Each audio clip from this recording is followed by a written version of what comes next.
Tonight we're here to talk about your junior students, and I don't know if you wrapped your head around the fact that in 6 months your child will be a senior in high school. So this is kind of the time when we really start to ramp up what are we going to do with our lives, and let's be prepared for it rather than let it surprise us. So that's why we do this evening. To let you know that we're here to help, we're helping your students in school, and we want to also offer our help to you as well. Tonight we're going to have the opportunity to hear from several different areas for post-high school plans. Not everyone goes to college. Some people go in different areas. So we'll hear from the Air Force. We will hear from the Army ROTC. We'll hear from trades representative. And then we'll also hear from the Director of Admissions for Binghamton University and SUNY Group. So you will have a variety of people speaking tonight, and hopefully that one of those will fit with your paths as we're going forward. I wanted to let you know that in 2 weeks, the first week in February, we're going to be doing junior workshops with every single junior at Windsor High School. And what we're going to talk about there is basically their timeline. Because as I said, this is really the time when you want to start thinking about what you're going to do after your senior year. You don't want to wait till April of next year. You want to start putting those pieces of the puzzle in place now. We are going to go through what our junior workshop with them, and I'll tell you about some of the things we're going to cover just so you're on the same page. In the springtime, especially if you're looking at a four-year college, that probably takes the most preparation on your part and getting started early. You can correct me if I'm wrong, those of you who are here.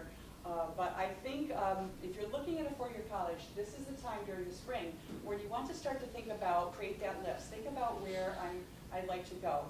The juniors took the PSAT last fall, and they went on the College Day field trip down at the Broome County Arena. So they sort of have started this process already, but it might not seem like it's something that's concrete. So we're going to talk to them about starting that college list. We're going to lead some workshops where they research colleges. And you know, some kids say, you know what, I'm not going to college, but just understanding that process, you might go you might go to Broome for 2 years and decide, you know what, I do want to go to a four-year college. So we're going to help them with that process and understanding how to use research tools through Naviance. If they're looking at specific colleges and they have a list, start to think about going on college visits. There's some open houses in the spring. There's also some in the fall next year. But I always say it's super important to set foot on the campus where you think you might want to go. You would never, well maybe some people do, go online and buy a car without ever looking at it or ever driving at it or smelling it, all those things. You have to have those feelings. So if you're thinking about a four-year college where you're going to go for a long time and be stuck there, you want to make sure it's somewhere where you feel comfortable. So set up those college visits. Khan Academy is a thing that can help you prepare for the SATs. I believe it's test optional for 24, 25? We don't know yet. We don't know yet. Okay, so that'll be decided in the fall. Yeah, we'll get there as soon as we can with the message. That's a state university Right. decision. So SAT has been optional for many students, but honestly not in like the South. They're still looking at SATs, and some exclusive colleges are looking at SATs. So you want to do as well as you can on those tests if you're looking at a four-year school, because as Joe said, we don't know yet. Khan Academy is a way that students can prep for free. A lot of students pay $600, $700 for these prep classes, and you can start out prepping just for free to see if that can increase your scores. If you want to spend that much money, of course your scores are going to go up. Anytime you pay attention to something and practice something, you're going to get better at it. So Khan Academy is just something I want you to know about that's free, and it's specialized and tailored to your student as based on what they did on their SATs. It'll tell them what they need to study. So the SAT, the school day SAT, and everybody will take this. Again, like I say, you might think, I'm just going to apply to Broome, so I don't need an SAT, or I'm going to go into the workforce, I don't need it. Things, you change your mind. You want to take it for free and give it your all. That will happen in April this year. Everybody, all the juniors will sit for the SAT here at school. Athletes, if anybody in here is a student athlete and you're looking at playing Division I or II sports, there's some hoops, you got other additional hoops that you have to jump through with the NCAA. And I won't get into it here, but if that's you and you haven't looked at the NCAA Eligibility Center, you should probably see your counselor and connect with them, and they can help you go through those steps. And then again, when you get to be a senior, which will be here before you know it, really start to narrow down your list of college. Right now we're sort of exploring. When we have the workshops, you might look at every college. You might look at a college because you like their football team, but then you realize, oh, they don't have my major, so I probably shouldn't go there. Obviously your academics should drive everything. But when you get to be a senior, that's when you need to know, when you come into back to school, all right, these are the schools that I'm looking at. And then continue to visit colleges that you didn't already visit. Sometimes it's difficult to visit colleges if they're far away, but what's amazing is the internet is a wonderful thing. You can get a lot of information off of college websites.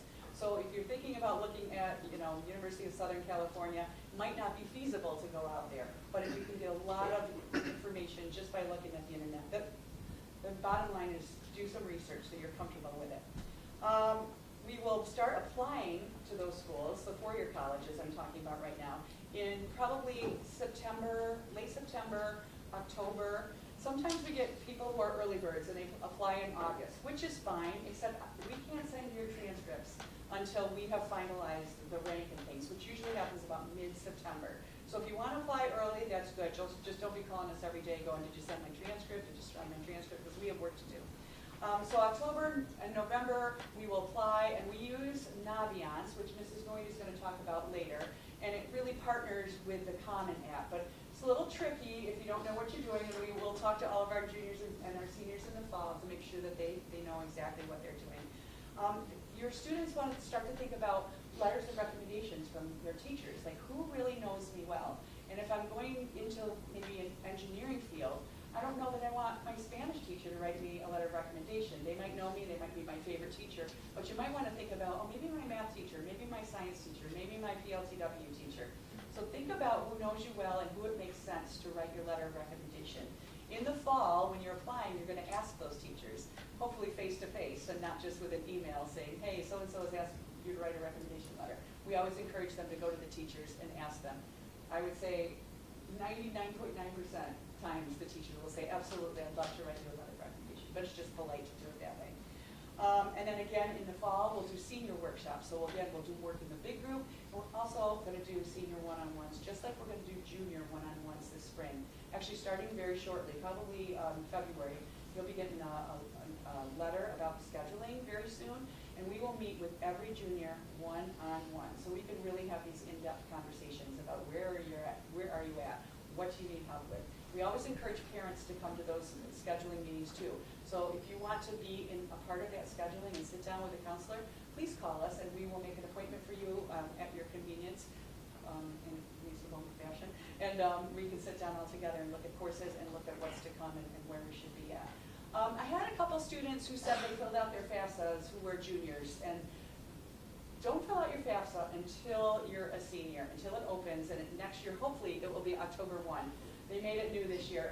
It's just confusing. It's not like a big deal if you fill it out early, but it's just confusing because you're not going to college. It's always for the next year. So the FAFSA will be something that you want to do, and you want to do it on the early side. If it opens on October 1, don't fill it out in February. All right, fill it out October, early November. We will start applying actually in, like I said, September, October. We always make a general rule of thumb that our students should be done with their applications by Thanksgiving break. Now that seems very early, but it also gives you a chance, if you're not done by Thanksgiving break, gee, I have 6 whole days at home that I could work on finishing these applications. So it's just sort of a mental deadline for us and for your students to have them done by then. And there are certain things like early decision and early action, which the deadlines are actually earlier, November 1st sometimes, or you're November 1st, right? And then sometimes November 15th. So if you're looking at early action, early decision, you're going to want to even be on those applications earlier and have everything submitted. Can I ask a question? If the student fills out an early action application, and their supplemental things aren't in there, their teacher didn't do their letter of recommendation, what's the ruling? So we have a gap time there. So you submit the application by November 1st and you qualify as an early action because you don't have to complete that application until December 1st. Okay. So there's some time, some grace time there to get those letters in. By the way, if it goes beyond that, we'll come after you and send you emails, reminders, and so forth. And I probably, some of these terms, if you haven't done this before, might be unfamiliar to you. Early action is a non-binding agreement. So say Rachel really wants to go to Binghamton University and she knows that's her first choice. She might decide to apply early action. She's going to apply earlier, but she'll also get a decision earlier. But if it comes through that maybe another school is perhaps giving her more money or perhaps is more convenient to her or something and she changes her mind, early action does not bind you to Binghamton University. Some schools have what we call early decision, and that is a binding agreement. So if you apply early decision and you get accepted to that school, you are expected to withdraw all of your other applications and put your deposit down for that school. So that gets confusing, but remember, early action is not binding, early decision is binding. Let me see if I remember. Sometimes people want to take the SAT over again. I think certain scholarships sometimes might depend on your SAT score. So say you got an 1190 on your SAT and the threshold for some scholarships is 1200, you might want to study and take that again. So if you took it here in April, you'll have another chance to take it in August and September, I forget what the dates are. But you could take it again to try to raise that score and use Khan Academy or whatever strategies you're going to use to get that score up to 1200. The school day SAT is really great because you take it right here at Windsor High School. If you want to take it again, you're on your own. You have to go take it at another testing site, which is not here, and it's usually like on a Saturday morning, and it'll cost you the money to take the test unless you qualify for a fee waiver, which if you're not sure, we can help you with that. So I think as far as timeline goes, that's pretty much, did I cover everything? There's a lot, I know, and you might have questions, and it'll be easier once you're actually doing it than just sitting here and listening to it. It sounds overwhelming, especially if you've never done it before. But that's our timeline for juniors. So, and then again, if you're looking at, oh, I forgot to mention, if you're looking at 2 years college, so many of our students go to Broome. I mean, what an incredible opportunity we have with such a great community college right here in our own backyard. We do what's called College Express, we call it. It's an instant admit day where representatives from SUNY Broome come to our school, and every senior, this probably happened in November, every senior will apply to SUNY Broome. And I don't care if you know for sure you're going to Binghamton University, you don't have any idea that you want to go to SUNY Broome, you're still going to do it because plans change, things change, sometimes things happen. And if you have that application into SUNY Broome, it's one less thing you have to stress about if your plans change. And I believe there are certain classes that, say you went away to Oneonta and you hated it, you just hate it, and you have to come home. Happens. SUNY Broome can register as long as you have that application in, right? For some courses, so you don't lose a whole semester, even if you come home in the end of September or something like that. So it's a really great thing, the College Express partnership, so I just wanted to mention that as well. Okay, so I took up enough time. I'm going to turn it now over to the Army National Guard. Sorry, Cheryl? Yes? It's actually going to go to me first. Oh, I can't read this. Yes, it's actually going to go to Mrs. Snowy, who's going to talk about that. I'm just going to talk quickly about Naviance.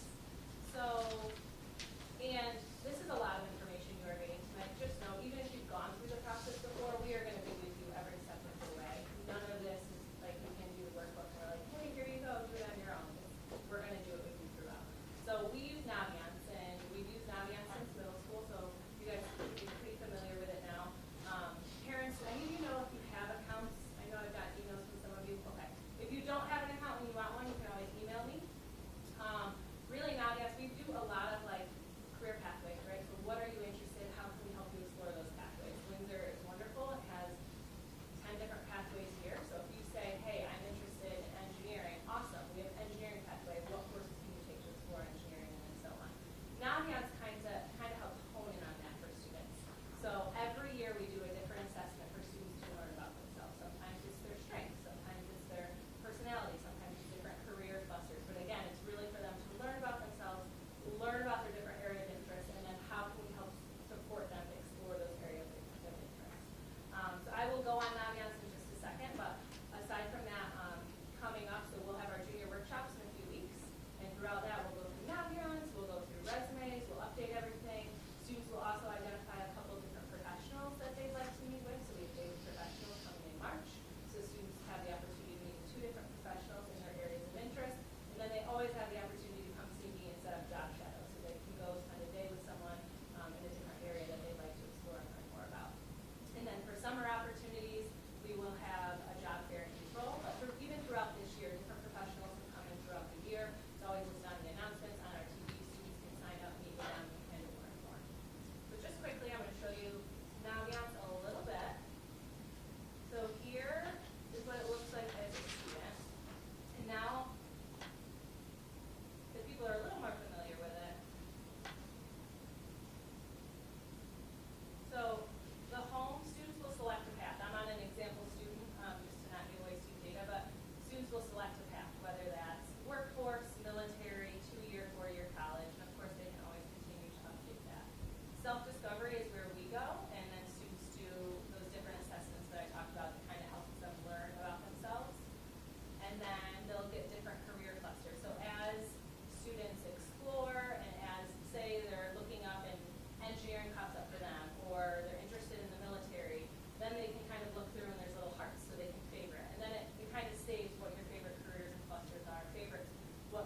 fun. Students, and we will do this in their workshops, so students can go through, and it kind of simplifies the search of looking for different colleges. So let's just say I want to go to a four-year college, and the location is I want to stay within 3 hours from home. And we don't pay too much attention to some of this stuff, but then we'll go to majors. I've been saying engineering, so I'm going to keep going. So engineering, and I'm specifically interested in civil engineering. So then I can click view matches, and this gives me there's 42 schools within 3 hours from home that have civil engineering. So then I can, pick them, and then it kind of goes through different information about each of those colleges. So I could put on there specialty requirements, like if I know I want to join the ROTC, or I know I'm interested in a different military branch, I can put that as well. So it gives you like an overview of the school, quick facts, it tells you like how big the school is, so this is 17,000 public school. It'll tell you different studies, so oftentimes if we have students who are interested in a couple different majors, we'll say, all right, let's look through and make sure they have both majors in your area of interest. So you're not transferring from one college to another, you can just basically be adding or transferring within a college. And student life, so this will tell you, what kind of city is it here, what are the demographics of the school, athletics, ROTC, pre-flight services, so on, and then admission. So when is it expected that you apply for Delaware? It's November 1st, and then they have early action and it's rolling and so on. So this is just a nice tool for our students. And then if I looked at this school and I was a real student account, I could click this heart and it would save. So then if I ever go home and I'm like, oh, I saw this really cool college, I literally don't remember the name of it, you can just go right on there and kind of see through that. So that's Naviance. I like to make sure I kind of go through that because it's a really nice platform to outline, but it can get confusing. So contact me if you don't have an account, or it's really easy for me to send you that. So now I will turn it over to Mrs. Oakley to talk a little bit about it. I know Ms. Taylor already mentioned junior meetings coming up, so we will be meeting with our juniors one-on-one. During this time, when we meet with students, we try to discuss their pathway a little bit more, like one-on-one, and try to figure out what they want to do after high school. And then we align their schedule, their senior year, to that pathway. And we do have some juniors that do come in and they're just still not sure what they want to do, and they're not set with their plan, and that's okay. Because during that time, then we will, I'll make a recommendation to speak with Mrs. Noyes. She can hook them up on job shadows to kind of rule out some jobs, or to see if they really would like the job that they're interested in. We definitely encourage a lot of students to at least attend one job shadow, just to give them that experience. And also we hook them up during the day with professionals, so they can meet with several different professions to kind of get a better idea of what they want to do after high school. During the one-on-one meeting, we also talk about Naviance. We go in a little bit more detail about what they are interested in doing, or if they're still not sure 100%, then we'll go back to their career clusters that came up and try to identify some areas that they're interested in. So we also encourage parent involvement. So if you are interested in joining us for that meeting, we just encourage you to give our guidance office a call. Our secretary will leave us a message, and then we'll get in contact with you at a time that works best for you. And now it's the panel. What you've all been doing. So we'll start.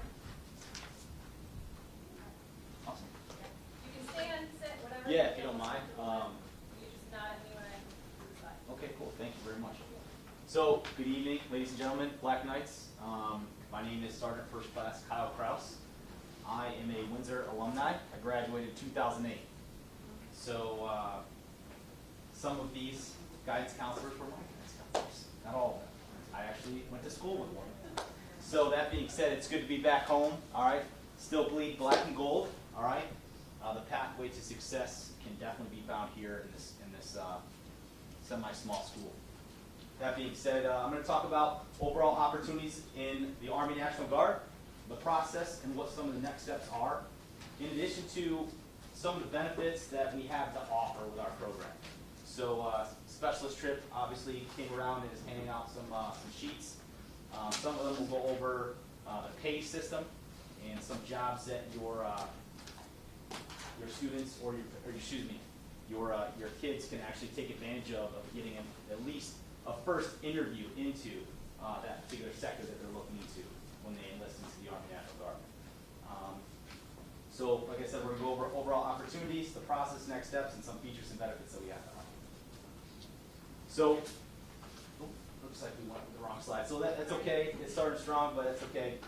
I'm Sergeant Krause. Not a big deal. She used to work for me. Perfectly fine.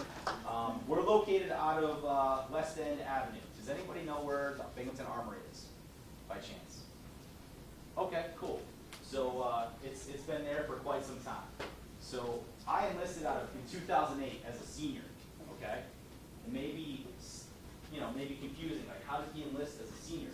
Well, with the Army National Guard, we're a part-time fighting force. Okay, but we also have many full-time opportunities.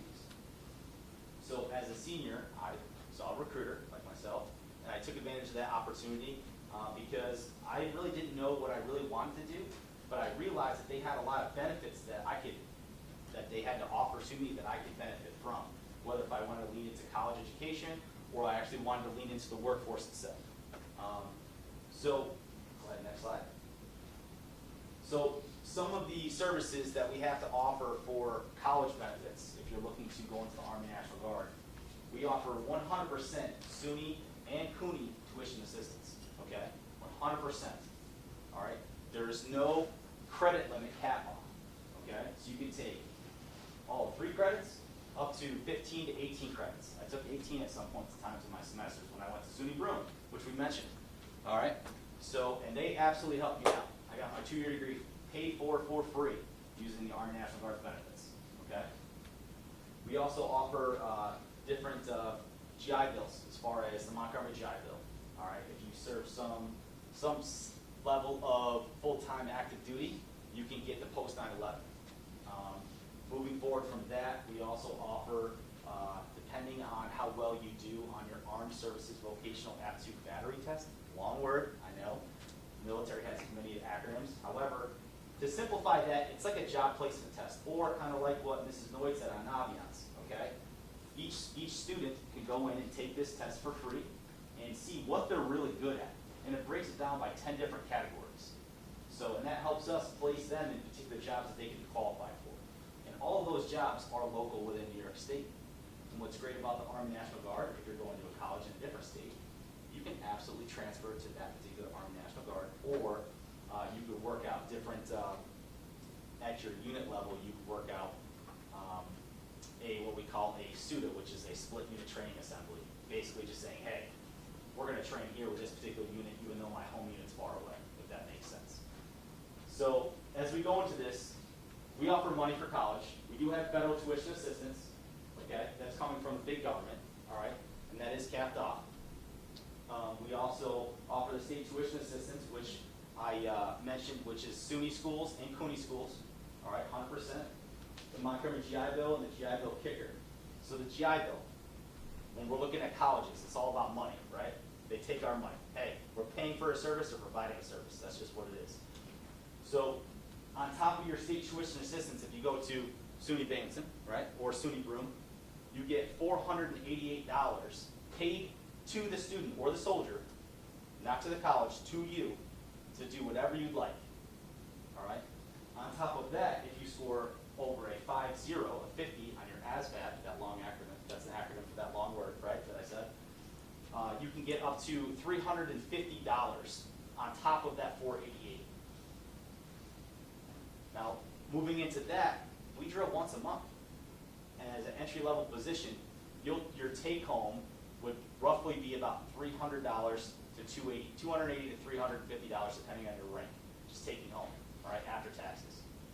So you're looking at close to $1,200 a month for your child or that soldier, right, to go to school, as long as they're passing their grades with a 2.0 or better, to get paid directly just to go to school. So they're a full-time student, and they're getting paid to do that. And they're local, all right? They're not traveling too far away. They're still able to reside in your home while they're going to college and as an Army National Guard student, or as an Army National Guard soldier. So moving forward with that, let's say you decide to go through your 4-year academic process for a 4-year university. You have all of these compiling student loans, which some teachers here I know have, okay? So that being said, it happens.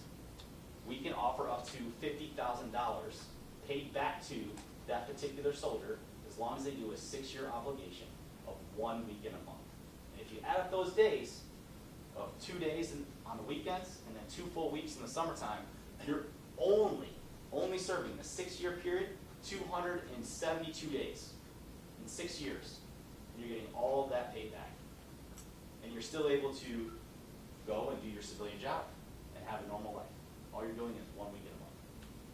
So we also offer free academic tests, such as we'll help you get your GED. You're able to cover the ACT and SAT fees.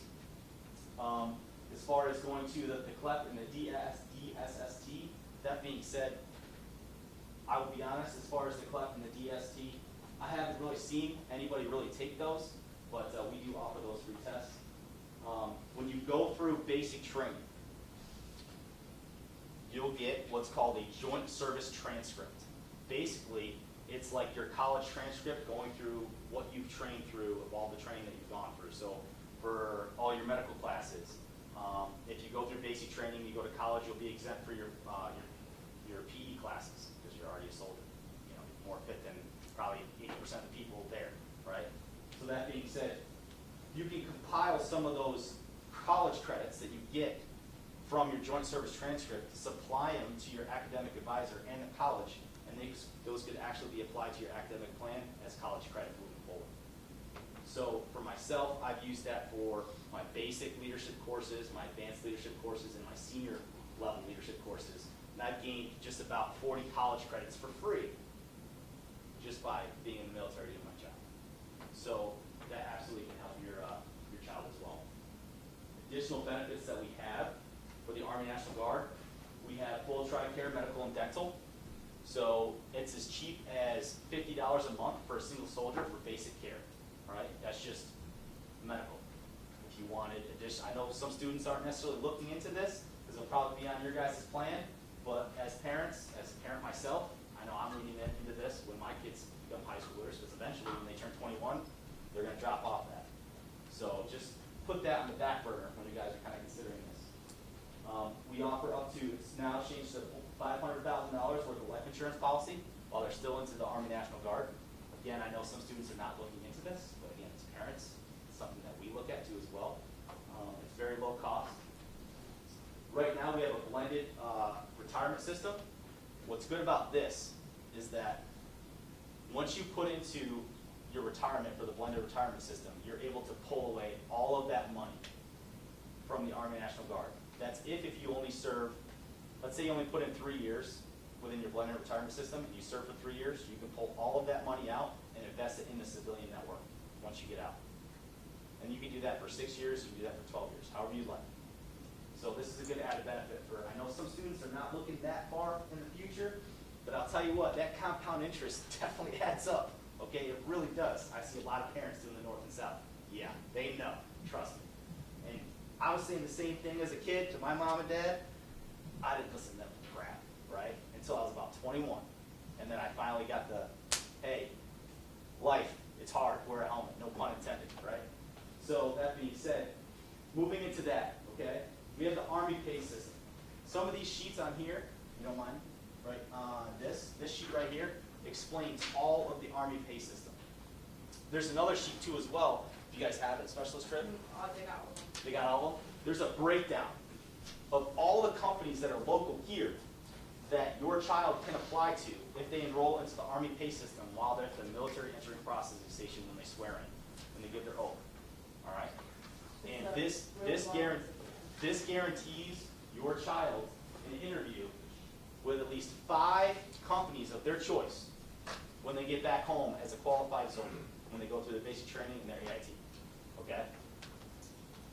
And this could lean into their degree path too as well for the 4-year and the 2-year degrees.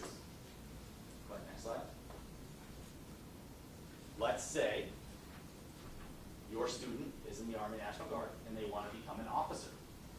Officers obviously get paid a little bit more money. They do a lot of planning and logistics and they lead soldiers. So we have what's called the simultaneous membership program through the ROTC. This leads into a whole slew of a different pot of money, in addition to what you're already getting with the Army National Guard. There's a So like I said, colleges, we pay for a service, we're provided a degree. Sometimes that service is expensive. This can help lessen that burden. And as your child moves into college with student loans, they'll start to feel that burden. Maybe not right off the rip, but once they graduate, they'll feel that burden.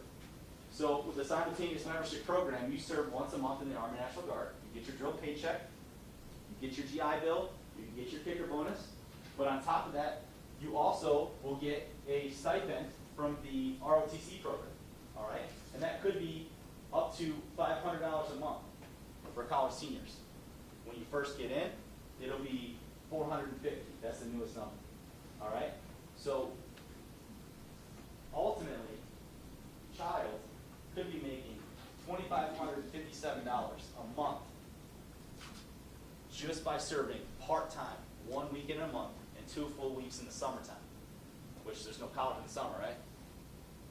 Unless you're taking college classes, I get it, all right? But most students don't, okay?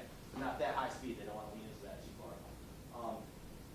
So how do we, to circle back, how do we get all of this, all right? The biggest part is, just like when you're trying to get any information here, you guys aren't choosing your pathway yet. You don't know where you want to go, right, students? You have no idea? Do you know what college you want to go to? Okay. Well, even so, I know I didn't, but the first step is to gain knowledge. And if you're looking at the military in any branch, the first person who's a subject matter expert in getting into that is a recruiter. All right? Go in there with an open mind. Be a dry sponge. Go in there and say, hey, I'm not sure what I want to do. Talk to them. All right? They will lead you down the path for your success. My team of recruiters would absolutely do that. I know that for sure. There may be some stigmas from the past, but I'll tell you this, that is not the case. All right? Talk to a recruiter. Get all the information that you want. Because without information, you cannot make an adult decision. Even though you are young, you're young adults, you cannot make a well-informed, rational decision for your success in your future. All right? The next step, after you talk to a recruiter, you're going to have to see what the heck you're qualified for. You can't just go in and say, hey, I want to be Special Forces in 7th group, or hey, I want to be a pilot. Hey, I want to go in a submarine. No, that's not how it works, right? You have to take that ASVAB, right? The Armed Service Vocational Aptitude Battery Test to see what type of jobs you could be qualified for. From there, you also then have to go and do a physical. Anybody play sports at all? Cool. Got your sports physical? Almost the same thing. Then from there, you'll be able to pick a job. I know with us, we have a whole list of jobs. We'll be able to tell you exactly where you're going to go and where your unit location is going to be. So the fear of the unknown is gone completely. I know that's just with my branch of service, okay? I can't speak on any other branch of service. That being said, you'll start drilling once a month with myself, and you'll get trained and prepared for basic combat training. We're going to give you all the tools necessary to be successful, all right?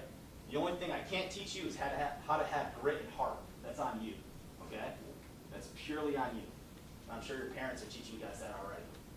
Once you get back from that training, then you're an Army National Guard soldier, and you can utilize all of these benefits that we have to offer, all right? All of them.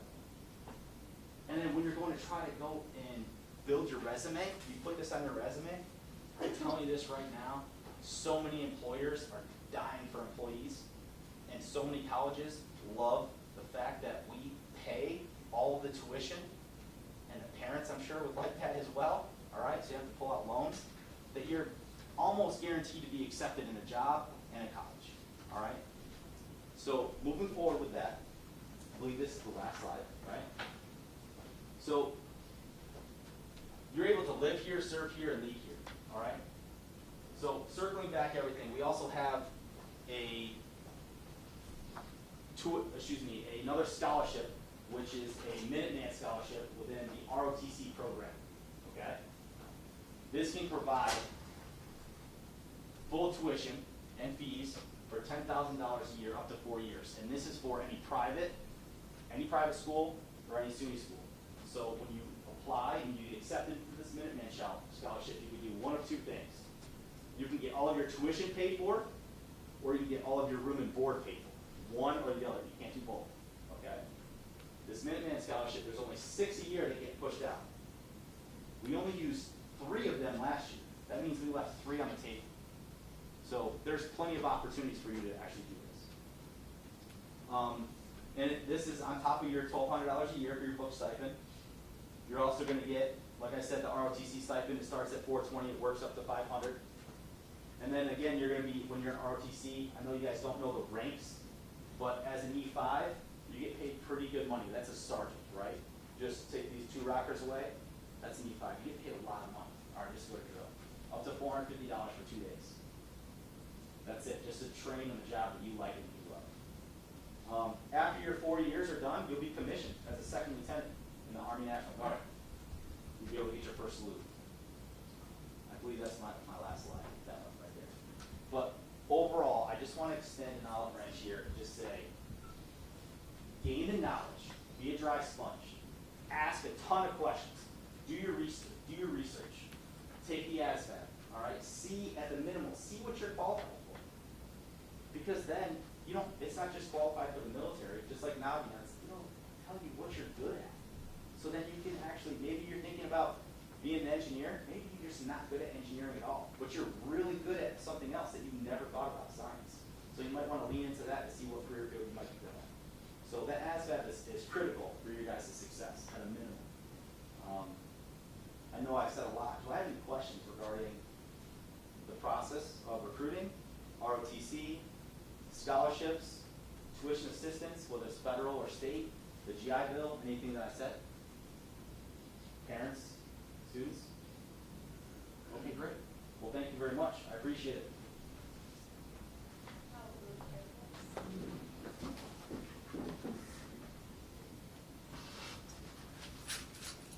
Hello everyone, my name is Staff Sergeant Mark Winters. I'm an active duty Air Force recruiter. I'm located in Vestal, the campus plaza next to Staples Building.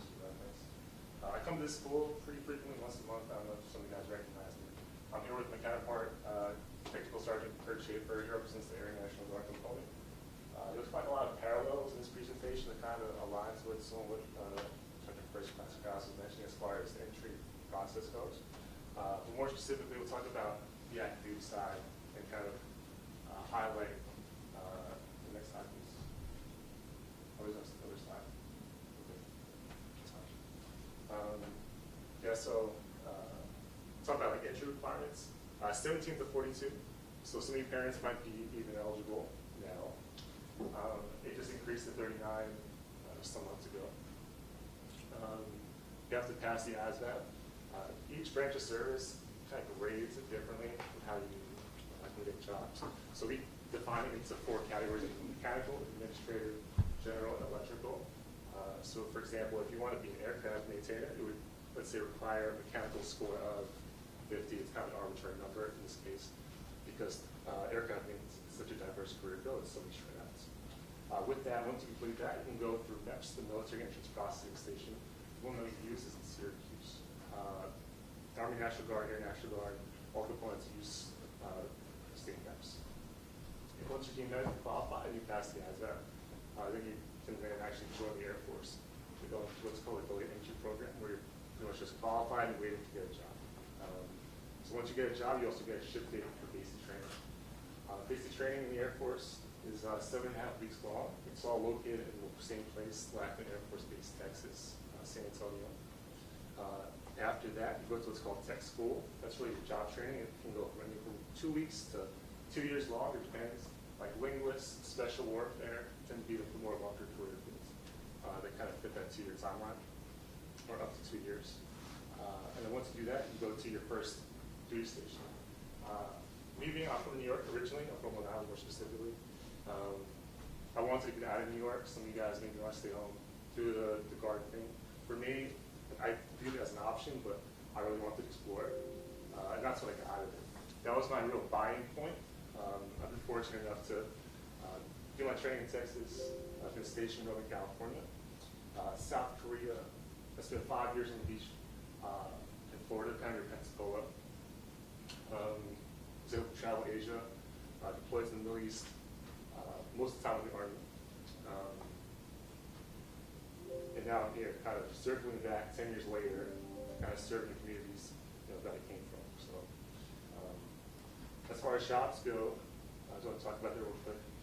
There's over 120 different options, ranges from medical, maintenance aircraft vehicle, it could be special warfare, it could be missile maintenance, could be weapons maintenance, law enforcement, just think of any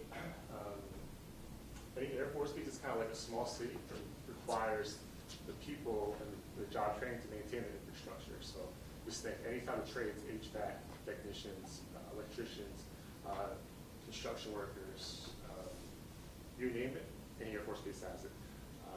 To include like any other commerce, so grocery stores, you have the commissary, you've got the BX base exchange, which is kind of like a regular convenience store. You have gyms, bowling alleys, golf courses, pools, you have recreation centers.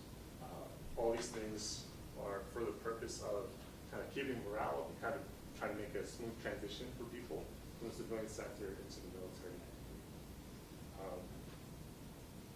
With that said, I come to school once a month. Feel free to approach me.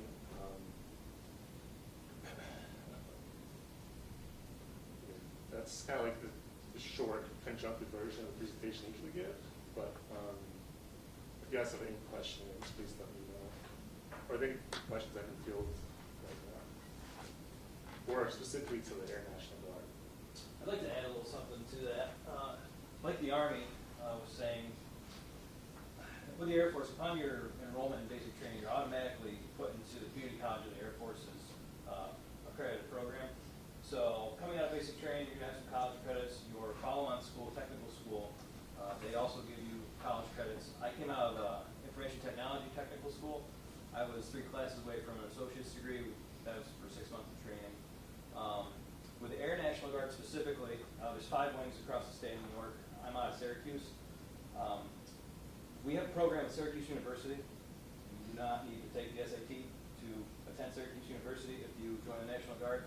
All our members are accepted, if that's what you'd like to do. They have a unique program that they created just for us. It's a part-time course. You can go as a traditional student if you'd like, but there's a lot more nuance in it, and there might be a financial burden. But just like the Army, we've got a very similar benefits package. In fact, it's pretty much the same thing. So there are some career fields in the Air National Guard that have a enlistment bonus up to $20,000 right now. Careers, we got out of Syracuse, a lot of information technology, a lot of aircraft and vehicle maintenance. We have a big intelligence footprint. So there's opportunity for anything. If you have an interest, we could probably satisfy it. So I'd be happy to speak with you folks after if anybody has any questions. Thank you. There's slides with all of them on this computer, but all of the presentation will be sent out.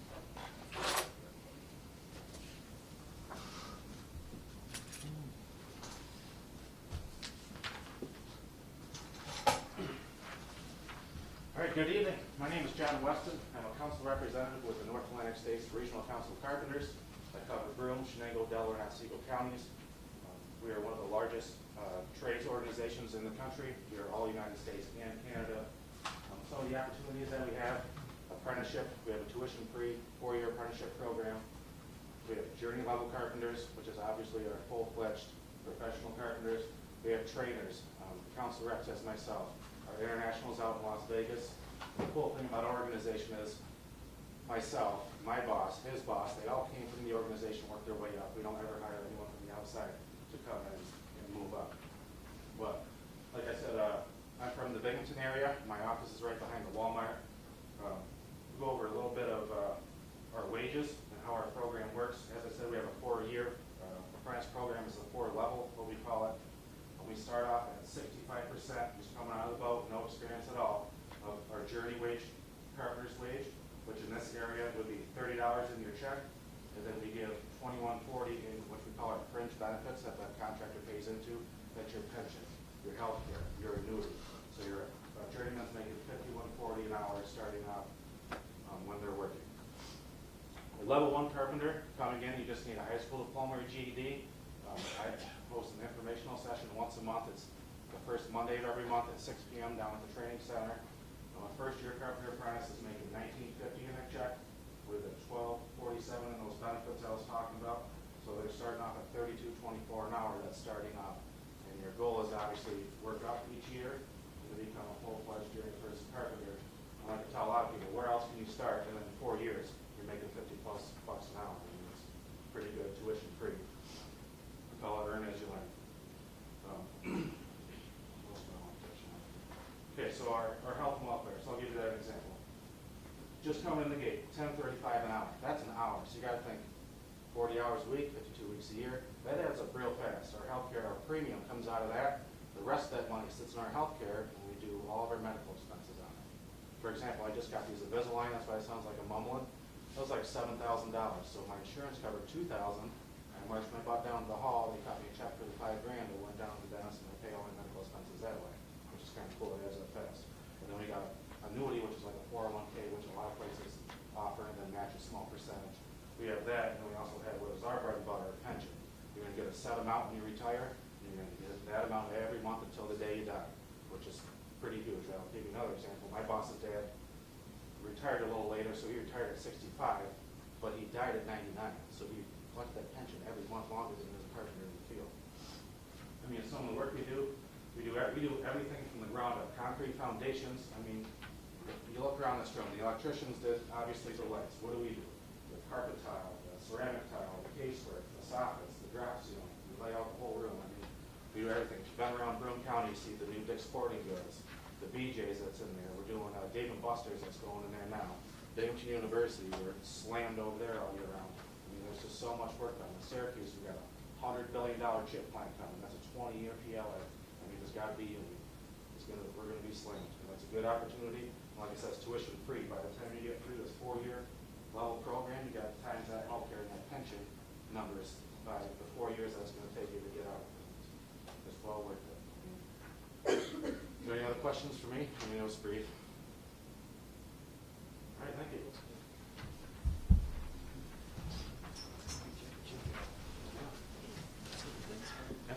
Good evening, everybody. My name is Owen Conklin, and I'm the Director of Admissions at SUNY Broome, and it is my pleasure to have a chance to talk to you tonight. And myself and Cheesy here really are the representatives of the college experience, which is what has, like said before, is not the only option out there. What we like to tell folks is that we hope that you walk away with a plan, because plans, they change, they really mean a lot to what you care about and what your goals are, and we really are meant to be there as a resource, as a part of that where we can help you. And plans do change, and as you have heard already, we, as colleges and universities, may fit into your plans in very different points in life. As an example, if you're coming right here out of school right now, you might want to head off into a direct degree program. Or you may head off in military service and then be able to apply that and the benefits to that into a degree program. Or let's say you want to go off into a trade and just go right into the workforce. Maybe taking a class in social media or business would benefit you, help you get paid more, or start your own business. There are so many unique places that we can fit in as colleges and universities to support you. And we are part of the SUNY system, 64 campuses all across the state meant to assist you. And we are one of the members of the 32 community colleges in the system. And we have the pleasure of being the community's college here in the county. And not only that, we at Broome are tremendously committed, specifically right here to your district, and have been a partner here for a long time. As you can see, and as mentioned before, we invest in students in the senior class every year to admit the entirety of the senior class. As a community college, we have open enrollment, which means that as long as you are on track to graduate, we have an opportunity for you to be accepted directly into our programs and to assist you in the goals that you want to move forward with. It's the same across the other community colleges in the state, so there's a lot of different unique programs that as long as you're doing what you do to take the steps as a good, successful college or high school student, you can move on and are prepared to be a college student. And the really great thing about that is there's a wide variety of programs all over. There's an amazing amount at Broome, and we hope that you'll take some time to explore them. We know you will, because I will be back several times over the course of your next year and a half or so. But there also is a lot of other things across the system for you to explore with easy access. Also, as part of the community's college system, we have some competitive health science programs as well. So some of you want to head towards things like nursing, radiation technology, histological technician. There are some programs that are very hands-on that have a little bit more involved with them. They do have an application deadline, and you have to make sure you're taking the right prerequisite classes. But we invest here. We will come here, work with you to make sure you're getting those classes, answering questions, and assist you to be able to move on track and apply early to those programs. As an example, the senior class has already went through the College Express this year. You may have seen us. We were very loud down in the hall when we were here. And it's another opportunity for all of you to take advantage of. We're here to answer questions. In this process, this is one of my favorite times to meet with everyone, because we get to tell everyone that no matter where you're walking into this right now, there are no silly questions. Whatever matters to you is really what matters to us. So anytime you have a question, we are there. We are just an email or a phone call away anytime you need something. And the same is across at other colleges, not only ourselves as public institutions, but private colleges as well. We are meant to be a resource to assist you along the way. So do not hesitate to reach out to us. And one of the great things about Broome being so close is that if you want to just get your feet wet and maybe kind of explore visiting a school or getting a little bit of information, we are right there to help you get that ball rolling and get started. And that's really what the philosophy of a two-year school is. It really is an opportunity for you to do something that maybe you're just getting started to help something by living closer to home, by maybe not living on campus, but also maybe a little less cost, because we have high-quality education. Reasonable cost is what community colleges are about, especially us at Broome. We can help you start off, no matter if you're looking to go off right into a good job or go off from a two-year degree onto a four-year degree, like a great partner like we have at Binghamton. We prepare you well, getting you on track with classes that in many ways are articulated directly for you transferring to other high-quality institutions. Articulation agreements means that the two colleges have agreed that if you start at one, you can move right into a program at the other institution as long as you're maintaining the grades and the qualifications. And we have many different and diverse programs across the state that we are connected to, as well as right here close to home. So depending on where your goals happen to be, maybe where your academics are right now, we can provide you some inroads and opportunities. Not only that, and this is where I'll ask your counseling staff to close their ears, we know high school may not be your favorite place or the best example of your work. That's okay too. We know that things change as you're growing as students and when you go off to college or other experiences. And so we are an active part of helping you grow along the way and meeting you where you are.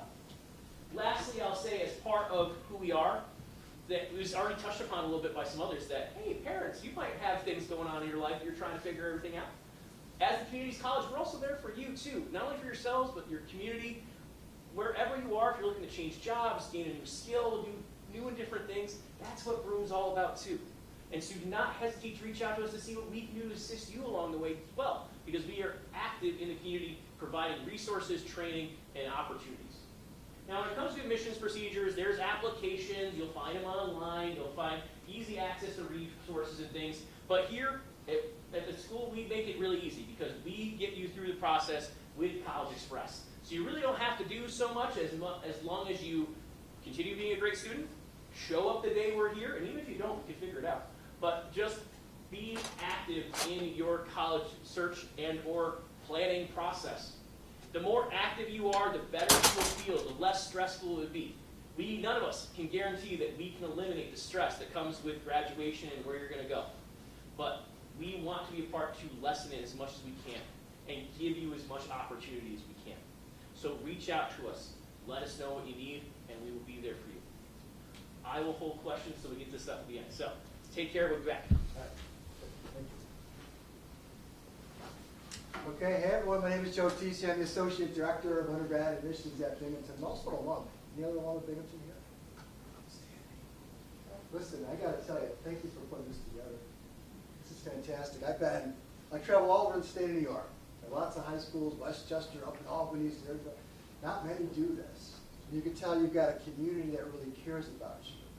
Serious about where your direction might be. Not everyone does this. But think of the diversity that we have on this panel. Not everyone wants to go to college. It's fine. My dad swung a hammer for 60 years. Retired as a carpenter in the union, by the way. SUNY Broome. Both of my sons graduated from SUNY Broome, and they transferred to Binghamton University. 30% of the student body there. But exactly what Owen just said. I'm not quite sure yet. You know, maybe it's college, but let me figure it out. SUNY Broome is a fantastic place to start. They're a partner. By the way, we are so lucky to have this in our community. Think about it. Back in the day, it was all about IBM and GAF, right? And all those corporations and businesses that we had for all those years, we don't have that as much. But you know what? When I travel, this community is very much known for the quality of our education. And we have that. Not just at the Binghamton University or the group, but our high schools. High schools, well known throughout the state of New York is quality. We're all about education. Education is important for all of us. Listen, I got to tell you, we're here because we want you to make a good decision. It's about the right fit. I'm not here to push Binghamton or anyone. I want to give you good information to help you make a good decision. That's so important, right? So what would you want to know as a junior? What's important to you? How many of juniors are here have you been on our campus before and taken a campus tour? Have you done it? Okay, what do you think? Yeah, so a lot of our local students will say that. You know, I haven't quite taken a tour yet, but I was there for a basketball game or a soccer game, and I've been there, sure. I want to invite you to come on our campus and take a formal campus tour. I love that. Students come. They actually hear the stories from the students that are there. That's powerful. You know, even beyond the tour, stick around for a while. They go into the student union or the dining hall or someplace where students are. You want to get good information. And you ask those students that are there in the Dunkin' Donuts coffee lot, hey, can I talk to you? I'm going into my senior year. Why did you choose this college? Are you happy here? Do you get the support that you need to make good decisions? That's critical information. What if you're struggling? Where do I go to get academic support? How easy would it be for me to get to my teacher? Good information. Juniors, get yourself a little notebook. Jot down your thoughts. Almost journal. Go lots of places. Take lots of college campus tours. And by the way, both of my sons, I didn't force them. They graduated from Binghamton. Didn't force it on.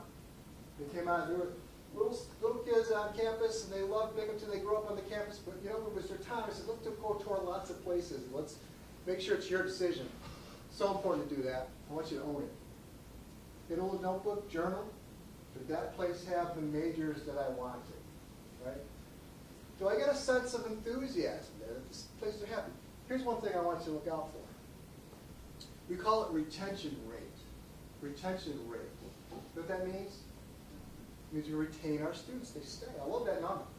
I can go on and on about Binghamton University and its academic excellence. And you know, we have, what, 50,000 applications this year. 50,000. For 2,950 spots. That's it. The seniors now, we're looking at seniors applications, they're coming in strong. And the seniors are thinking, you know what, is it Binghamton or is it Cornell or is it an Ivy League school? That's good. But in the end, it's all about right fit. I promise you this, that if you do the right thing, if you get good information, that there's always a pathway to a place like Binghamton. 30% of our students go to SUNY Broome first, and they transfer, including both my sons.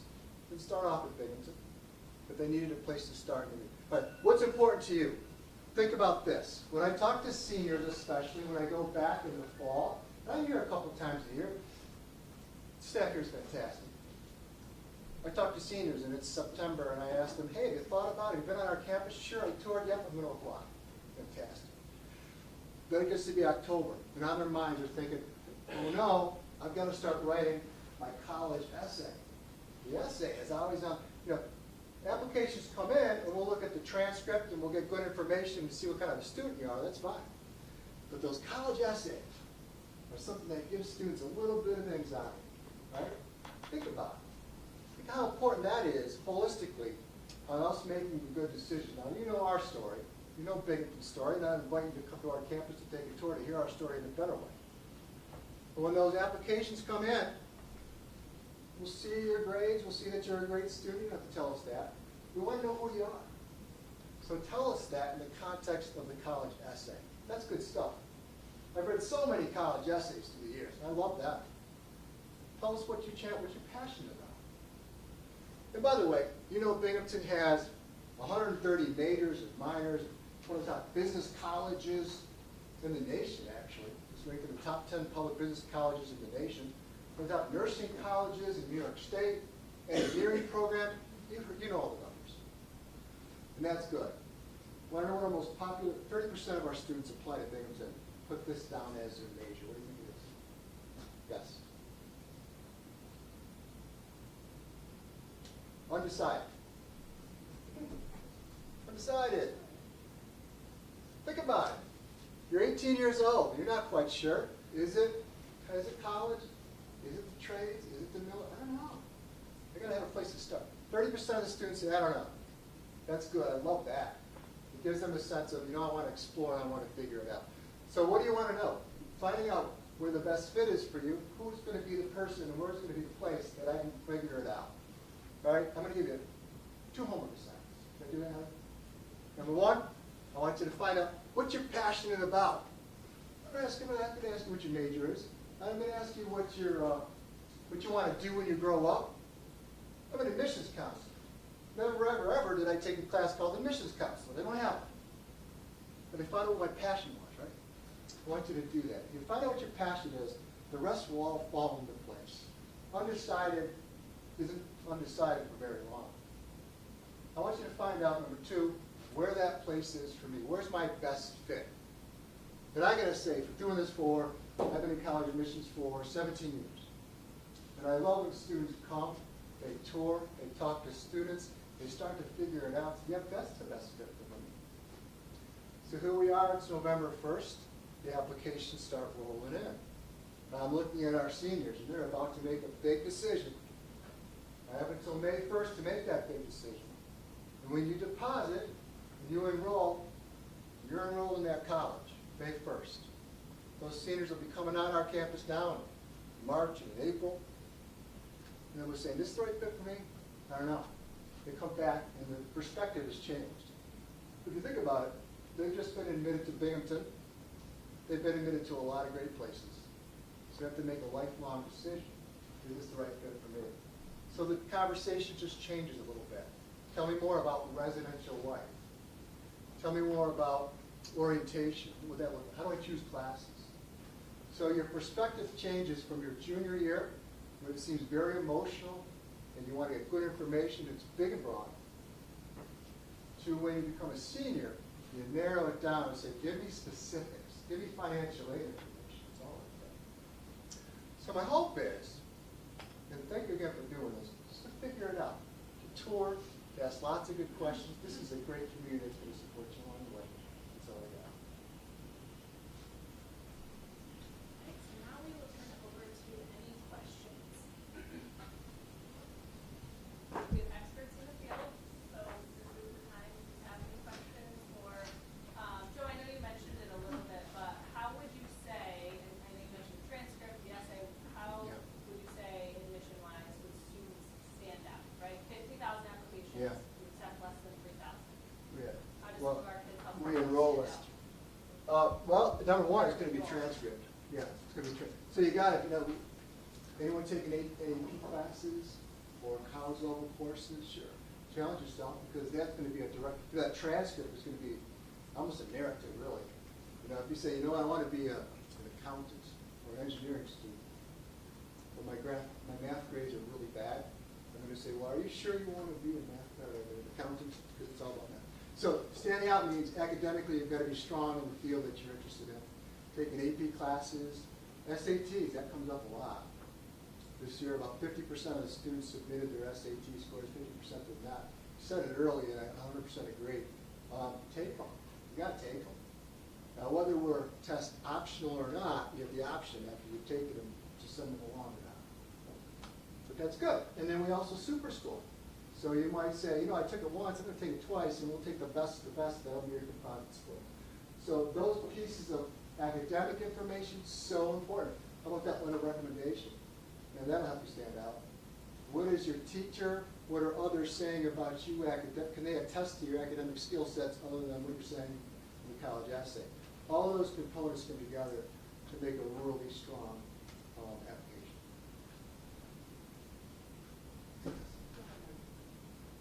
So what are specific things you look for in the college essays? Like specific Yeah. things that really stand out? Do you have it? Yeah, I do actually. I love talking about essays. So the before coming to Broome, I also worked in the four-year side in the SUNY world too. So reading essays is a big part of another way to make yourself stand out.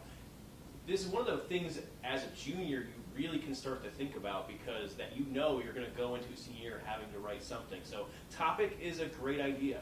And I will tell you, we read tons and tons of essays, and the same topics will come up over and over again. Maybe things like your relationship with your parents. Maybe the big game that you won, or the big game where you tore your ACL. We hope that didn't happen.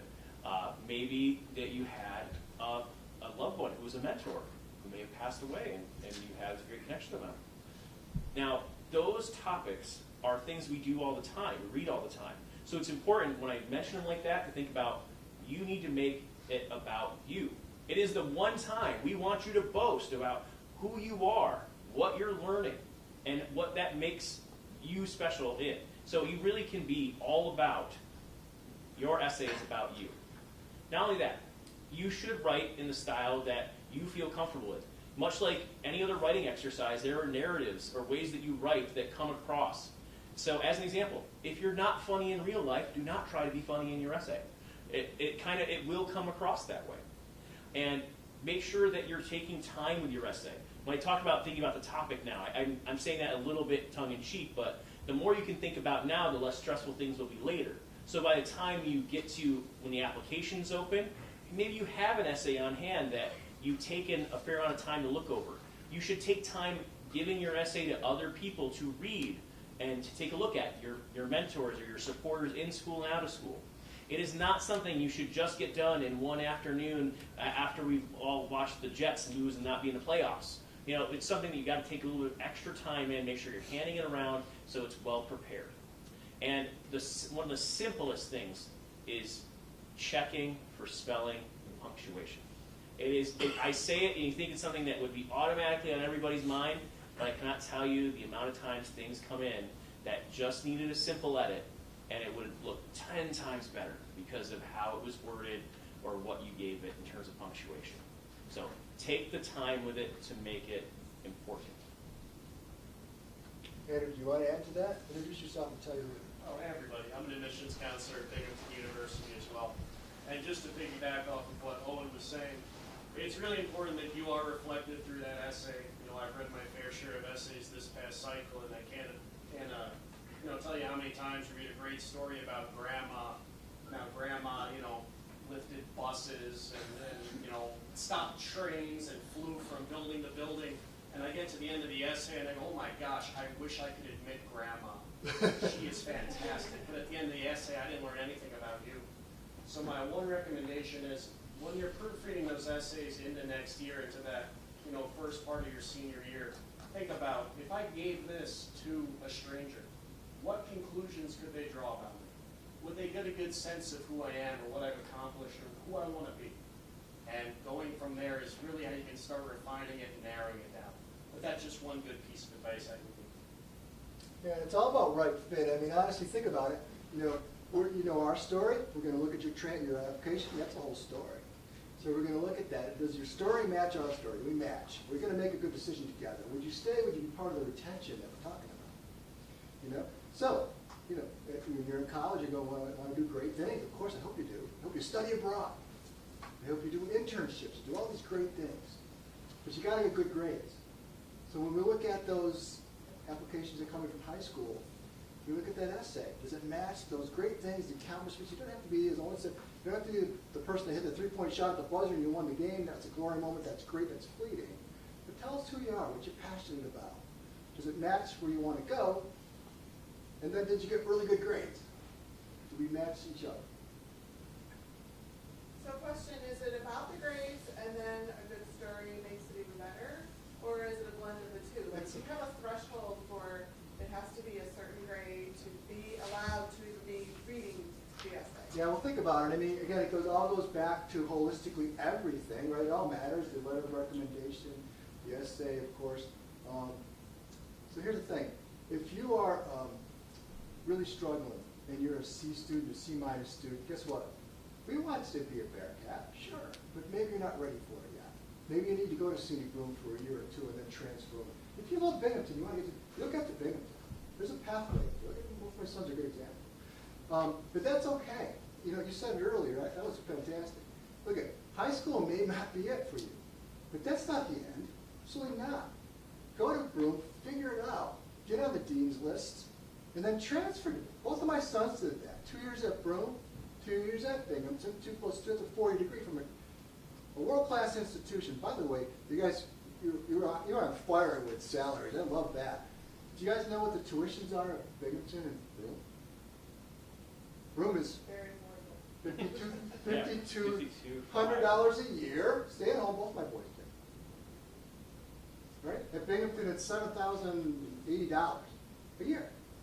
That's both my boys graduated from a world-class institution for about $25,000, and they stayed at home. That's good. Sure, you can get a part-time job. Listen, the mission statement about being a public is this: affordability, accessibility to great programming, 62 college campuses around the state of New York. There's something for everyone. We are lucky to have Binghamton and Broome. Guess what? Don't listen to me. I want you to come visit us. Talk to the students internationally. Come from all over the world for the Binghamton. And ask them, why did you choose? Are you happy here? Here's my favorite number, real quick. Binghamton University has a 92% retention rate. 92%. 7th best in the nation among public schools. I love that number. Academically, sure, we're strong. Yep, Cornell type Ivy League, sure. 92 says they're happy, they feel safe, they graduate on time, they get what they need emotionally. And that's a big part of your college search. You have those pieces to make sure I'm happy and I'm successful. Yeah. I have a couple of questions. First of all, if you plan on applying to a couple different colleges, can you give them the same letter of recommendation, or should you tailor it to each college? Letter of recommendation? Yeah. So if you're going to be, again, Heather said it earlier, I think, if you're going to be, let's say, an engineering student, I would like to see your math teacher attesting to that. So it has more to do with the major than it does necessarily with the school. And also, do you have a field hockey program at Binghamton University? Because I saw on the news they wanted to bring one there. We're going to get a hockey program. We're going to get lots of things. So things are happening. Okay. Stay tuned. Okay. Yeah. I don't know. I just work there. What do you Working. Probably. That's a good Just so answer. parents Probably. who know, in all of our We have English thoughts. curriculum for English well, it's embedded that students work on their outlines. So it's embedded into the curriculum. It's not something extra. Of course, if you want to start writing it early, you absolutely can, but it's something you naturally do in your school.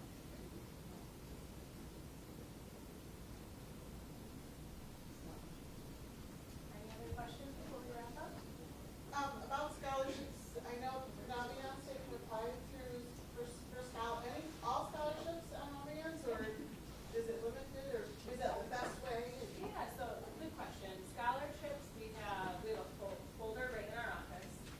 Students have access to our school GPs where they're listed. There's access to Google Drive where everything's listed, and then we also list them on Naviance. And then specifically, if I have a student interested in education and the scholarship comes across specifically for that, we make sure that student has that scholarship in their hands as well. Oh, okay, So great. there's a lot of announcements too, so there's usually a slide that's created for And then, when your scholarships usually have to be submitted?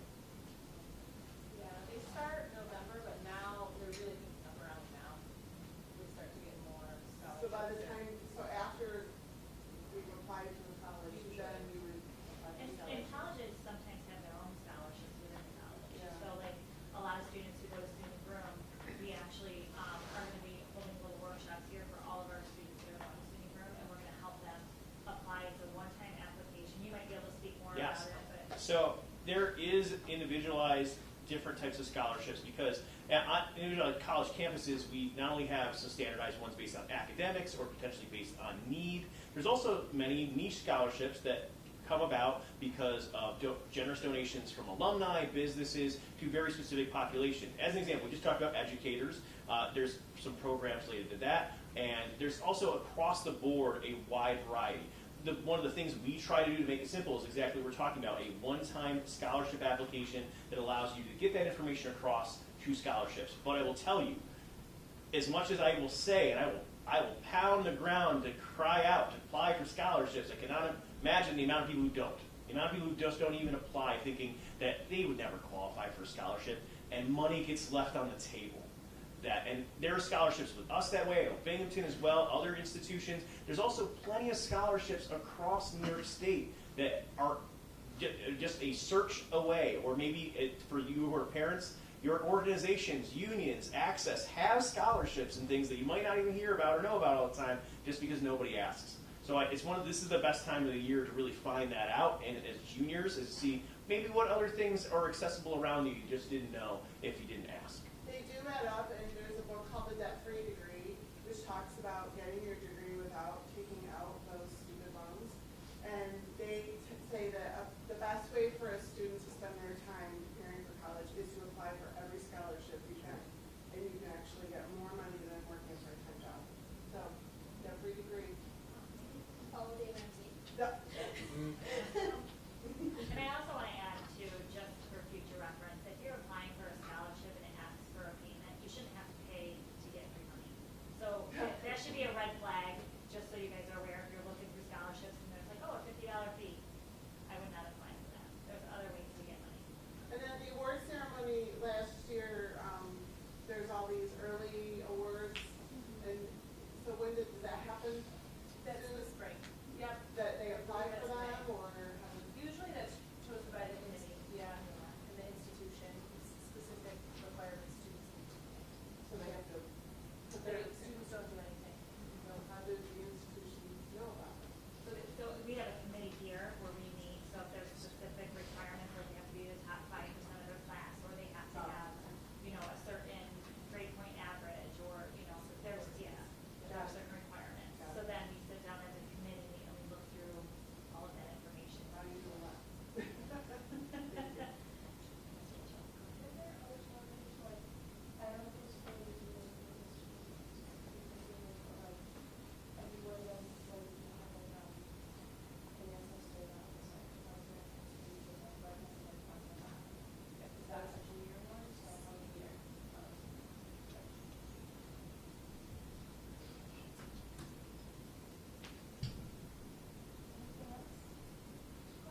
So if your kid is going to his first half day, they don't hear the announcements at all.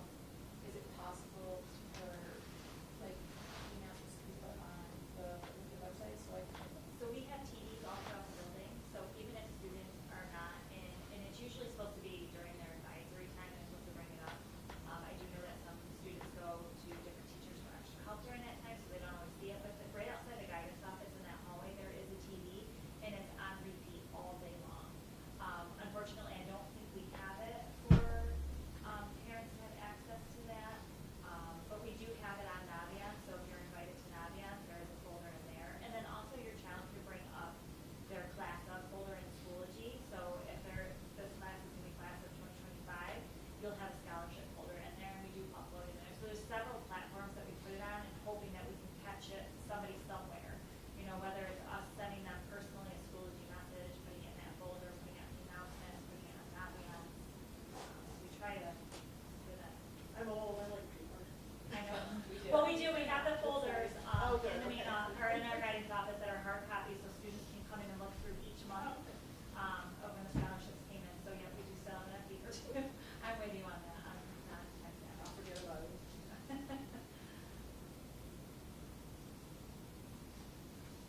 Any other questions? If you'd like other information, I think many of us have left a bit of info out and about, so feel free to take stuff with you, and we'll also probably all be around to answer questions along the way too. Not a question, but if you were interested in the military portion, I'm the school's recruiter. I've got cards if you want my number directly. Sergeant Cross, he's our boss, he's awesome, he knows everything, and he was here before I was, but I do currently have this school. And to reiterate, you can't enlist into the National Guard at 17 while you're still a junior in high school. Start getting paid now, start getting promoted now, start coming to drills, get that leadership, that life experience. Start that now too. 17 is the youngest. 17 plus.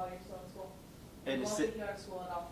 And also too, you could probably put it on your college essay, just saying, I guarantee colleges would like a well-disciplined, financially savvy person on their campus to represent their organization.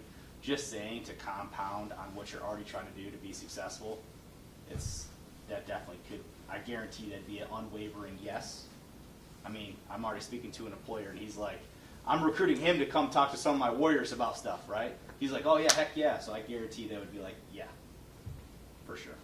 I went to SUNY Broome, and I was actually helping as a recruiter's assistant while I was in classes at SUNY Broome,